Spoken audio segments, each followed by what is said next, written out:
लालची मिठाई वाला कहानी। दीनपुर गांव में सोहन नाम का हलवाई रहता था। वह खूब बढ़िया और स्वादिष्ट मिठाइयाँ बनाने के लिए जाना जाता था। इसी वजह से उसकी दुकान पूरे गांव में मशहूर थी। पूरा गांव उसी की दुकान से मिठाई खरीदता था। वह और उसकी सारी मिठाइयाँ बिक जाती थी और वह अच्छा मुनाफा भी कमा लेता था। मिठाइयों से जैसे ही आमदनी बढ़ने लगी, सोहन के मन में और पैसा कमाने का लालच आने लग गया।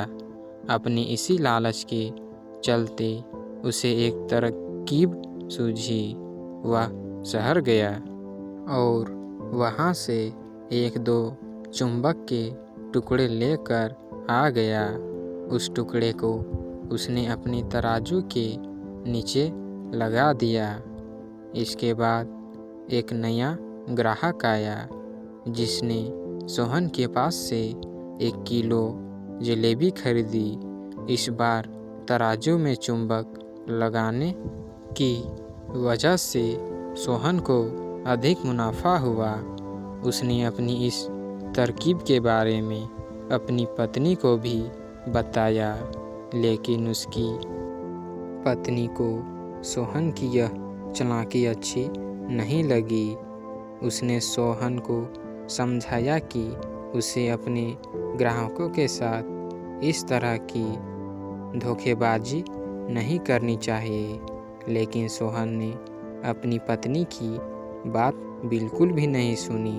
वह हर रोज तराजू के नीचे चुंबक लगाकर अपने ग्राहकों को धोखे देने लगा। इससे उसका मुनाफा बढ़कर कई गुना अधिक हो गया। इससे सोहन को काफ़ी खुशी हुई। एक दिन सोहन की दुकान पर रवि नाम का एक नया लड़का आया। उसने सोहन से 2 किलो जलेबी खरीदी। सोहन ने इसे भी चुंबक लगे तराजू से तौलकर जलेबी दे दी। रवि ने जैसे ही जलेबी उठाई, उसे लगा कि जलेबी का वजन 2 किलो से कम है। उसने अपना शक दूर करने के लिए सोहन से दोबारा से जलेबी को तौलने के लिए कहा। रवि की बात सुनकर सोहन चिढ़ गया। उसने कहा, मेरे पास इतना फालतू समय नहीं है कि मैं बार बार तुम्हारी जलेबी ही तौलता रहूं। इतना कहकर उसने रवि को वहां से जाने के लिए कह दिया। सोहन मिठाई वाले की बात सुनने के बाद रवि जलेबी लेकर वहां से चला गया। वह एक दूसरी दुकान पर गया और वहां बैठे मिठाई वाले से अपनी जलेबी तौलने के लिए कहा। जब दूसरे दुकानदार ने जलेबी तौली तो जलेबी सिर्फ 1.5 किलो ही निकली। अब उसका शक यकीन में बदल गया था। उसे पता चल गया कि सोहन मिठाई वाले के तराजू में कुछ गड़बड़ है। अब उसने तराजू की गड़बड़ को सबके सामने लाने के लिए खुद एक तराजू खरीद लिया और उसे ले जाकर सोहन मिठाई वाले के दुकान के पास ही रख दिया। फिर रवि अपने सभी गांव के लोगों को वहां पर इकट्ठा करने में लग गया। जैसे ही लोगों की थोड़ी भीड़ बढ़ने लगी, तो उसने गांव के लोगों को कहा कि आज मैं आप सभी लोगों को सोहन मिठाई वाले से खरीदा गया सामान एक बार इस तराजू में तौलना होगा। तब आप लोग देखेंगे कि कैसे सोहन मिठाई वाले के तराजू में तौली गई मिठाइयाँ इस दूसरे तराजू में अपने आप ही कम हो जाती है। कुछ देर बाद 1-2 लोग मिठाई लेकर रवि के पास पहुँचे तो उसने ऐसा करके भी दिखाया।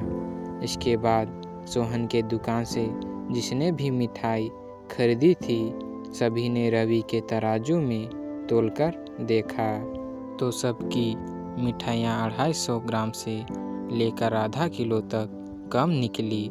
यह सब देखकर लोगों को काफ़ी हैरानी हुई। अपनी दुकान के पास ही यह सब होता देख सोहन मिठाई वाला रवि से झगड़ा करने लगा। उसने लोगों को बताया कि रवि यह सब नाटक कर रहा है। अपनी बात को सही साबित करने के लिए रवि सीधे सोहन मिठाई वाले का तराजू लेकर आया और तराजू में लगा चुंबक निकालकर सबको दिखाने लगा।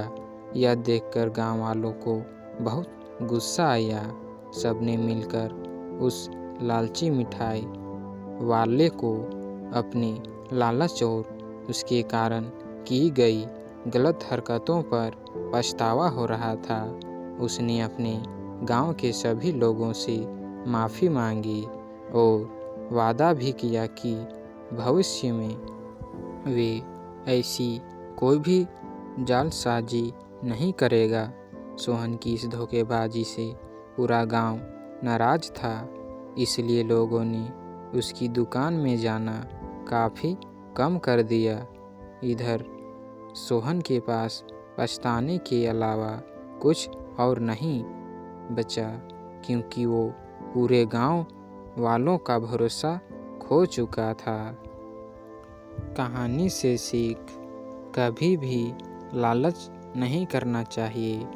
हमेशा ईमानदारी के साथ अपना काम करने से ही इंसान का नाम होता है। लालच के चलते भले ही कुछ समय के लिए अच्छा फ़ायदा हो, लेकिन इससे इज्जत और आत्मसम्मान दोनों कम हो जाते हैं।